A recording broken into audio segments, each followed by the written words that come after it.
Bentrovati con l'informazione flash di New Sicilia.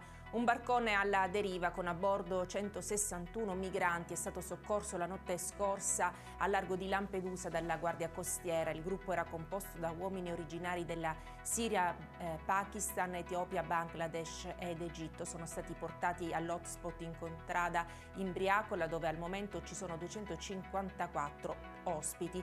È l'ennesimo sbarco nell'isola, a poche ore dal naufragio di altri migranti ieri, dove una bimba di 2 anni è morta dopo essere stata trasportata già in gravi condizioni al poliambulatorio.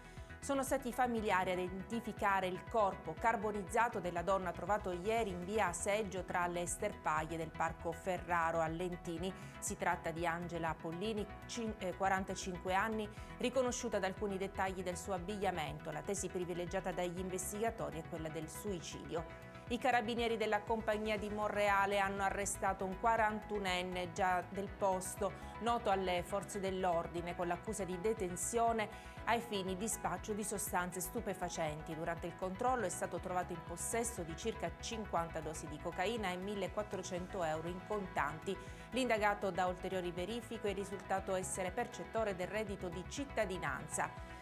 Ladri in azione nel complesso turistico Sciacca Mare. Ignoti, approfittando della chiusura temporanea della struttura, sono riusciti a intrufolarsi e portare via cavi in rame, mandando in tilt l'intero sistema elettrico. Secondo una prima ricostruzione il danno ammonta a circa 100.000 euro. E con questa notizia per adesso è tutto, grazie per averci seguito e arrivederci.